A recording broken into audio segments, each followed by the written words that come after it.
औज़ुबिल्लाहि मिनश्शैतानिर्रजीम बिस्मिल्लाहिर्रहमानिर्रहीम अस्सलामु अलैकुम वरहमतुल्लाहि वबरकातुहू।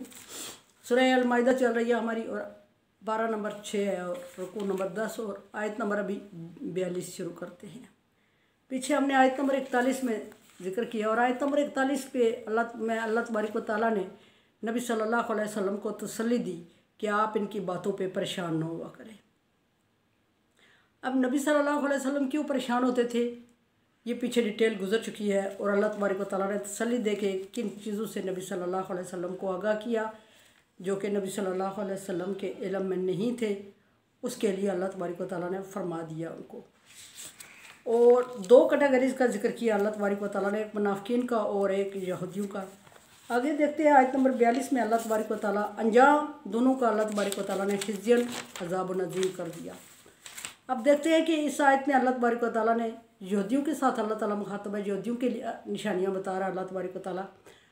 फरमाया कि एक बात ये बताई कि लोगों की टो में जासूसी में लगे रहते हैं और बुरी खबरें एक से दूसरे तक पहुँचा के सनसनीखेज़ी और बेचैनी फैला रहे होते हैं और ये इनकी आदत है। और दूसरी ये खसलत बताई थी कि ये लोगों को आपके पास आने से पहले ब्रीफ करते हैं और इस्लाम से रोकने की कोशिश करते हैं और क्या अल्फाज कहते हैं वो जिक्र हो चुका है। अगली इसी आयत को कंटिन्यू करते हैं अल्लाह तबारक व तआला फरमाते हैं सम्माउन लिल-किज़्ब, वो हमेशा झूठी बातों की तलाश में होते हैं, ऐसी झूठी बातें जो फितना फसाद फैलाएं।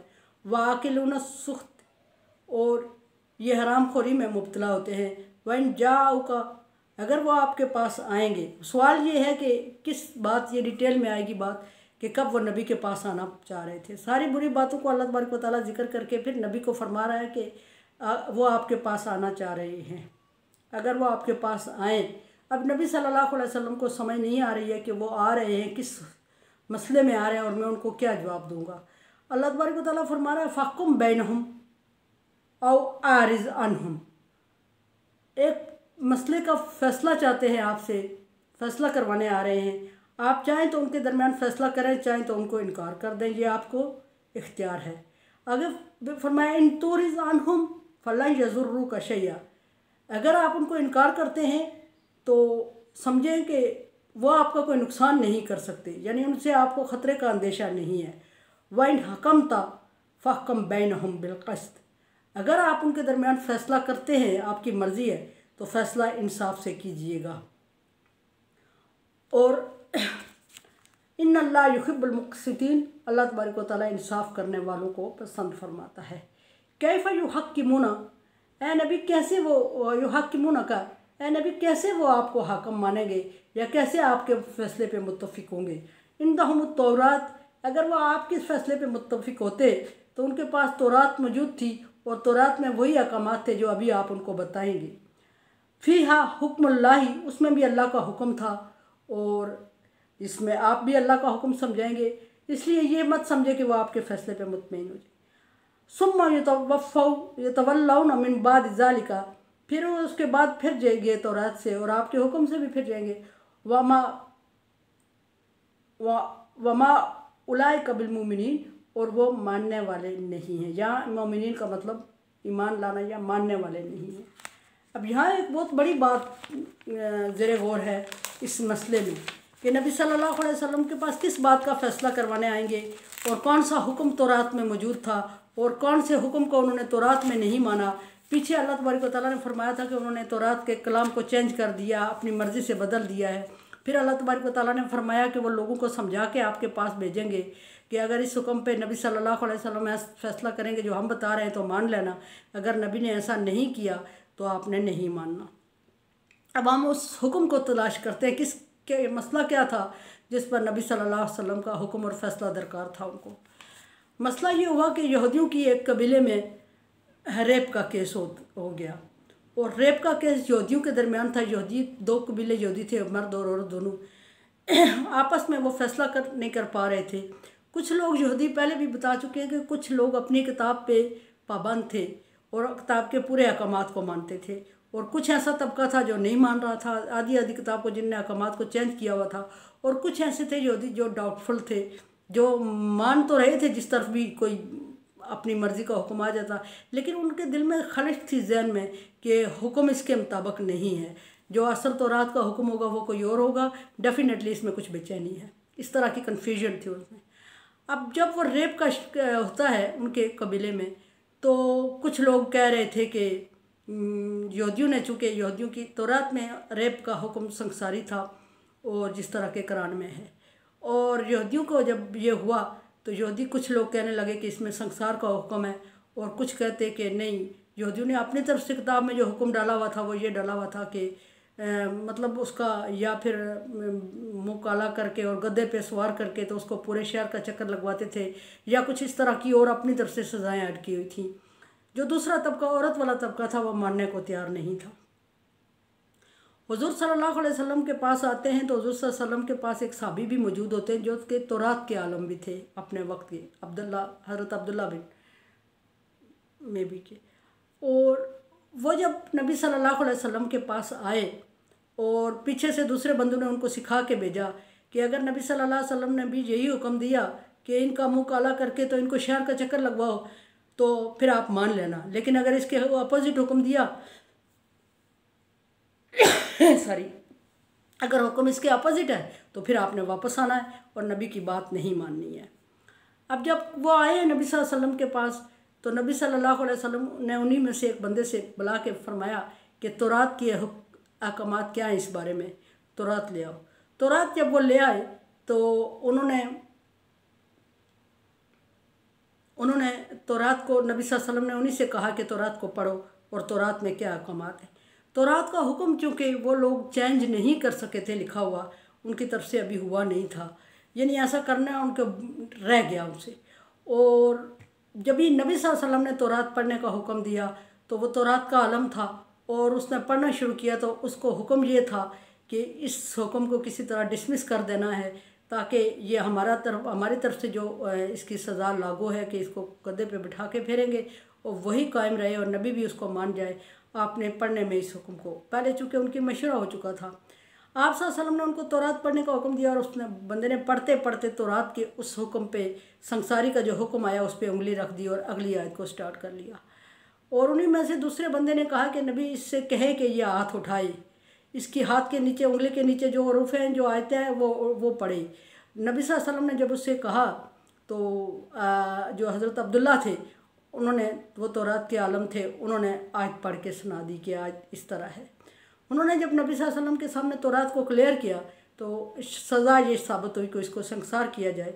और नबी सल्लल्लाहु अलैहि वसल्लम ने हुक्म दे दिया कि इसको, चूँकि अल्लाह तबारक व तआला की तरफ से नबी को हुक्म था कि आपके पास आएँ तो आप इंसाफ से फ़ैसला करें, फ़ाहकुम बैनहुम बिलक़िस्त इन्नल्लाह युहिब्बुल मुक़सितीन, कि जब आपके पास आएंगे तो आपने उनसे डरना नहीं है, उनके प्रेशर में नहीं आना, खौफज़दा नहीं होना, फ़ैसला अल्लाह के हुक्म के मुताबिक ठीक ठीक कर लेना।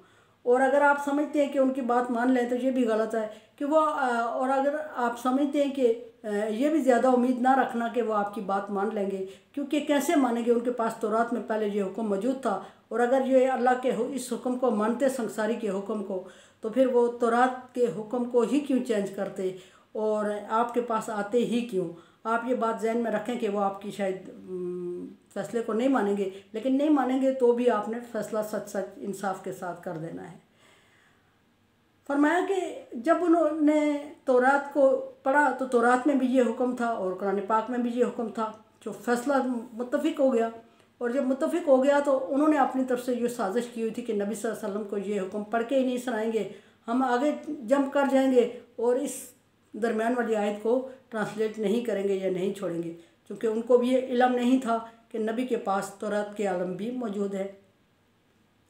हुक्म जब कुरान पाक से तौरात का सहम होता है और उन लोगों का बनाए हुए जो अहकामात थे वो अपोजिट आ जाते हैं, तो फ़ैसला हो गया कि इस औरत और मर्द को संसार किया जाए।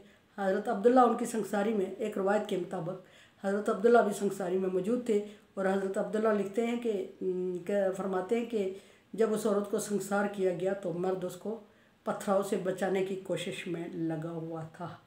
ये तो हर फीलिंग्स की बात है, इसमें कुछ नहीं कह सकते, लेकिन ये कि नबी सल्लल्लाहु अलैहि वसल्लम को जो सिखाया गया उसके मुताबिक नबी सल्लल्लाहु अलैहि वसल्लम को फ़ैसला करने का हुक्म दिया गया। और फिर नबी सल्लल्लाहु अलैहि वसल्लम को चीदा चीदा यहूदियों की बुरी आदतों के बारे में आगाह कर किया गया। और सबसे जो बुरी आदत है वो थी नबी सल्लल्लाहु अलैहि वसल्लम को, जिससे आगाह किया गया कि ये जासूसी की बातें करते हैं और ये हरामखोरी में मुब्तला हैं। ये आपके पास आएंगे लेकिन आपके हुक्म को मानेंगे नहीं, आपको आजमाने के लिए आएंगे या किसी मजबूरी में आएंगे और आपको कोशिश करेंगे कि अपने जो उनका अपने तरफ से बनाया हुआ हुक्म है उसकी तरफ आपको मोड़ दे। ये भी भरपूर कोशिश करेंगे। और ये एक बहुत बड़ा मसला उस वक्त का दरकार था और इस मसले की बिना पर नबी सल्लल्लाहु अलैहि वसल्लम ने उनके दरमियान फ़ैसला फरमाया और फ़ैसला तौरात और कुरान में सहम आया था। और इस चीज़ से नबी सल्लल्लाहु अलैहि वसल्लम, एक चीज़ ये नबी सल्लल्लाहु अलैहि वसल्लम को इसमें वाज़ेह की गई कि उनका प्रेशर या उनका खौफ आपको गलत फ़ैसला करने पे मजबूर ना करे और आप किसी वजह से कन्फ्यूजन या परेशानी का शिकार ना हो। जिस तरह अल्लाह का हुक्म है उसको खोल कर बयान कर दें।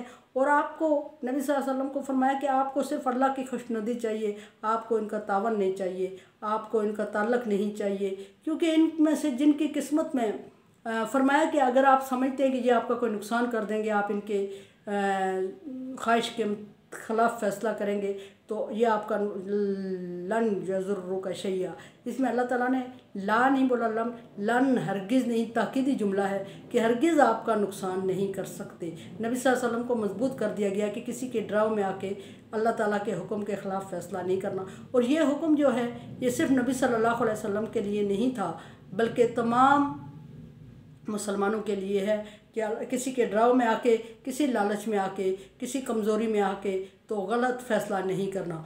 और अल्लाह तबारक व तआला की तरफ से है ये कि आज मेरे सामने आयत भी रेप की आ गई और हमारे यहाँ जो इशू चल रहा है स्कैंडल वो भी मोटरवे पुलिस रेप का है। और कोशिश ये करनी चाहिए कि आयत तरतीब में आई, आयत को मैंने ढूंढ के नहीं निकाला, अल्लाह की तरफ से ये हो गया है। तो कोशिश ये करनी चाहिए कि इस्लाम के मुताबिक जिन लोगों से ये बदफेली सरजद हुई है और जिन्होंने उस मोतबर और काबिल एहतराम माँ को, ख़ातून बीबी नहीं कहूँगी, एक माँ को कि आबरू रेज़ी किया उसकी औलाद के सामने, उसके लिए मैं समझती हूँ कि कोई सज़ा है ही नहीं, सज़ा का तयन ही नहीं है। ये इतना बड़ा जुर्म है क्योंकि संसारी की सज़ा तो जस्ट रेप के लिए आती है और फांसी पे लटकाने की तो जस्ट कत्ल के लिए सज़ा है इस्लाम में। और उस बंदे की सज़ा जिसने इतना ज़ोदोकोब किया और इतना मेंटली टॉर्चर किया, 4 बंदों को इतनी हरासमेंट की और फिर कितनी तकलीफ़ से गुजारता हुआ उनको जंगल में ले गए और जंगल में ले जाके फिर रेप का केस, और रेप की सज़ा तो है लेकिन उसको डबल सज़ा से, ट्रिपल सज़ा से गुजरना चाहिए और पब्लिक के सामने उसको जिस तरह के इस्लाम के रूह से अहकामात हैं उनके मुताबिक उसको सज़ा देनी चाहिए। ये कंप्रोमाइज़ नहीं होना चाहिए। और ये किसी के रोने धोने पे, हर माँ अपने बच्चे के लिए यही कहती है मेरा बच्चा मुजरिम नहीं है, उसका बच्चा दरवाजे से, गेट से बाहर उसके औरत से रेप करके आ रहा होता है, अंदर आके माँ के पाँव चूम रहा होता है।